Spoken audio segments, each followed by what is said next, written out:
What's up, everyone? Jeremy here from the quartering, and there's a pretty frustrating update in the Karmelo Anthony case, as well as a couple of video reactions that I thought were worth going through. Look, innocent until proven guilty.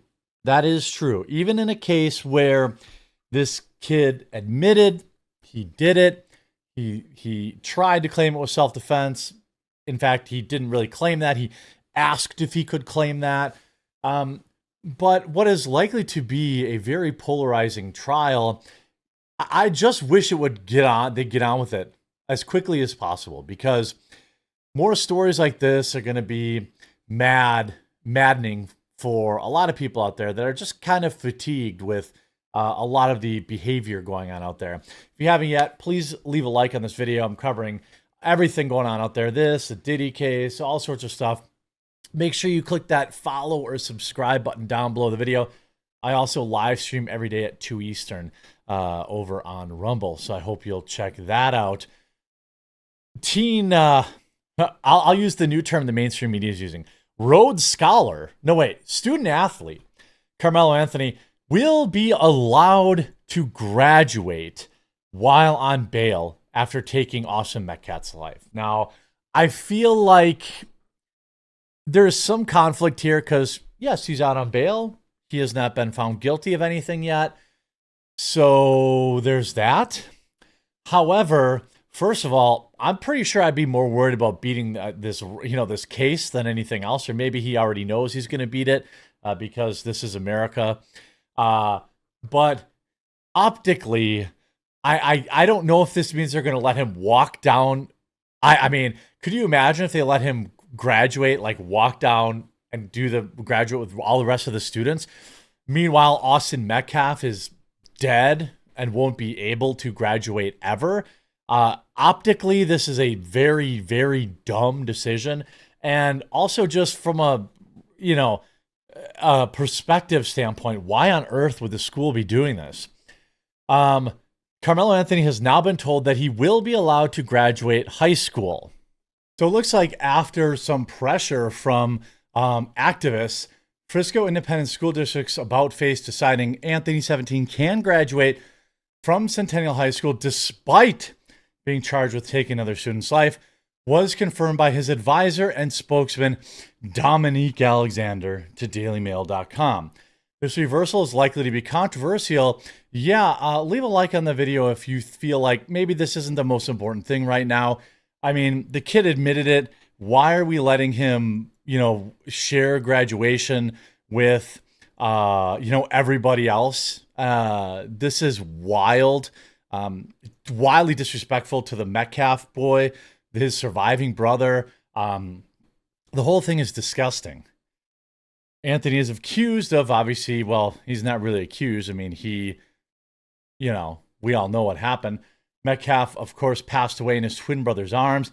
Meanwhile, Anthony, who initially fled the track after the incident, later told the arresting officers that he, in fact, did do it, and he was taken into custody. But now he's claiming self-defense. Well, of course. I mean, that's how this works. We are in arrangements of doing an early graduation, Alexander confirmed. They have agreed to allow him to graduate. This is after, basically, they harassed them, and they had these, protests planned and all this letter writing campaigns. And I just don't think, look, if he's found innocent in court, you want to give him a graduation ceremony after that, I guess, fine. Or if there's more to the case than, meets the eye, maybe there really was a self-defense thing. I don't know. I mean, no details seem to point to that, but I also think there's a reason that the police are withholding releasing any of the footage that very clearly exists. Frisco ISD had initially expelled Anthony, according to Alexander, after outrage over him taking another student's life. They were literally trying to expel him. I feel like I had friends who were expelled from school for fighting. I feel like taking another kid's life is a very viable and reasonable reason to be expelled. An expulsion would have automatically meant he would not graduate. Alexander and the teen's parents held what turned out to be a dramatic press conference where Metcalf's father showed up uninvited and was escorted out by police. During media availability, the Anthonys claimed that they were, of course, the victims, and that they complained that Anthony would not be able to complete his high school education. Again, he can do what everyone else does and take a high school equivalency exam. He can do that from prison. He can do that from home. He does not get to graduate. He took another kid's life. That father, his brother, his mother, his friends will not get to see Austin graduate, but the guy that took his life gets to. This is absolutely, positively outrageous. Hours after that press conference, Alexander said the school district did send word that the embattled teen and former football track star would be allowed to graduate. However, he can't participate in the ceremony or walk on the stage. So that feels like a very minor concession. We're not asking for accommodations. We're not asking for him to be a part of any activities or anything, Anthony's fixer said. He went on to claim that Anthony had a 3.7 GPA at the time of the April 2nd taking of life. I can't imagine he finished school. He probably didn't finish his classes, so how is he graduating? High school grades, that enough he could still graduate even without completing any more schoolwork. Okay. Fisker ISD, of course, declined to comment, citing student privacy laws. However, the move is likely to anger many in the community. Outrage was initially spread when the teen's bond was lowered from $1 million to $250,000, securing Anthony's release from jail. During the bond hearing, Anthony's father testified about their financial hardship since his son became a suspect. Daily Mail exclusively reported on the $900,000 home in a gated community that the Anthonys were renting while claiming to be poor. Look, $1 million home rent? Probably, I guess it depends, how much land versus the home itself. But let's say I know that this house was not sitting on a bunch of land. So, the rent for that place is probably $4,000 to $6,000 a month. Your wife is stay at home. She doesn't have to work. I don't really think that's what I would call financial hardship, especially when you had $500,000 coming in from your GoFundMe. Not good, not good. I don't think he should be out. I understand why he had a knife. My kids were on the track. Your tent's for your school. You don't sit in another school's tent. That is not done because everyone leaves their stuff where they're out there in events. Why would you stab someone? And now he's living a few doors down. It's very scary. Like, could he rob houses? I don't know. I don't know. He's more of a stabby guy than a robby guy. The neighbors told Daily Mail that they did not want Anthony living in their exclusive enclave. The best thing they can do now is move, another neighbor added. I think that would be best for everyone. As of Monday, though, $528,382 have been donated in cash to the family. Memorial High School, where Metcalf would have been graduating from if he were still alive, is scheduled to have their graduation ceremony in 10 days. We also had this bit from Jason Whitlock that I thought was worth commenting on. By the way, if you enjoy the coverage, all I ever ask you, leave a like on the video, you subscribe. I'm also live Monday through Thursday at 2 p.m. Eastern on Rumble. Hope you tune in for that. White people are finally finding their voice and saying, hey, I'm done. I'm not putting my kids through this.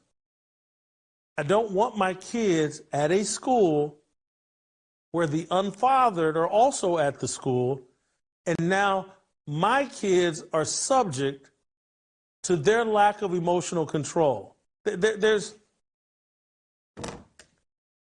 Nobody wants to be the Metcalf family. They don't want an Austin Metcalf situation. What was the kid? Ethan Liming, the white boy that died on LeBron James's school parking lot? Yeah. Everyone already squirt gun incident. Everyone forgot about that, didn't they? They don't want to be around this and around the people that defend this. There's a fatigue here. Yeah, he said it. That is long overdue, but it is here. And once you're allowed to speak it out loud, and that's why they tried to police what you could say out loud, because you can't speak things into existence. Once you're willing to say things, hey, Jason, I don't eat fast food anymore. And I started saying that over. Yeah. I haven't eaten at a fast food place in more than 3 years. You can speak. And so now you've been given license in this new world, in this backlash to BLM, Yep. you can say, you know what, I'm tired of black folks. They have a set of values that are incompatible with my values. They have a savage culture that they believe in and they defend. Now, I wouldn't say all black people, but certainly the ones that he's talking about. And here's what is the line in the sand. It's no different than this whole drag queen story hour and drag-friendly, child-friendly, kid-friendly drag shows. Like, hey, man, you got to leave my kids out of this mess. I'm Right. an adult. I can deal with it. But now that my kids are in jeopardy, now I got to say something, and I got to draw a line in the sand. He's not wrong. And here's another video. I think this is from King Millennial. Black fatigue is real, even in the black community. You know, I don't think so much as black fatigue as it is POS fatigue, which you can see in various races. Yeah, but there is also this. Black fatigue is a thing. Newsflash. White people don't want to live around ratchet black people, and black people don't want to live around ratchet black people. I would probably agree with that. I mean, it's nothing like going to the Walmart on a Sunday morning, and then you see the bonnet crew walk in. Yeah. Loud, obnoxious, the kids are everywhere, in every aisle, unattended, and that's anywhere you go. No matter what, they're highly emotional, highly sensitive. You can't say nothing. You can't even smile and hold the door for them because they'll look at you like you're crazy. And always the victim of something. Either you stepped on a shoe, you looked at them wrong, you told them good morning. They're never happy, they're never satisfied. And you wonder why normal, good black people move out of the hood as soon as they start getting successful. I don't wonder. I know exactly why. I was one of those black people that said, man, if I made some money, I'm going to stay here. I'm going to buy up this, buy up that. I'm going to support the community. Yeah, as right. As soon as I got my money, I got the fuck up out of there. Yeah. I don't blame you, dude. I don't blame you. That's why those communities keep getting worse and worse, is because the people that don't ascribe to that behavior, they want out too. Like this dude, happy to have you as my neighbor. Like, as long as you're just like a regular dude and you're not all about that life or causing problems or whatever, man, life is short. This is a universal reaction regardless of your skin color. Because they don't know how to appreciate good shit. And my suburban kids don't need to be dealing with that bullshit. Right. Crab in a barrel mentality. Yep. Never take accountability for nothing. So yeah, black fatigue is a thing. And I'll tell you, a lot of people are fucking tired. They're tired of dealing with these kind of people on a daily basis. I mean, I get anxiety when I walk inside of a mall nowadays. I mean, because you got these YNs running around and they don't respect nothing. So I don't care what any YN. Okay, I got it. I got it. Young individuals. I assume that's what he means. anybody says. White America is tired of you, and we are too. Yeah, I mean, I don't disagree with him. Something's got to give. Either that, or more people and more people and more people will just say, "Hey, I'm out. I don't want to be a part of this community." And so the black community will lose their good role models, like apparently this individual seems to be. They're going to lose people that say, "Yo, don't act that way. Don't do that." This is, and so they just end up getting worse and worse and worse. And this would be true of any, like if there's an inner, or, some sort of city that was full of white people that were doing all the bad stuff. I'm sure that exists. Drugs are a real thing. Things like that. All the people that could have saved you or set a good example for you, they get out of there the second they can. And everyone else hates you anyway, but they're held hostage. It's wild. Let me know what you think in the comment section down below. I hope you enjoyed the video. We'll talk to you again real soon.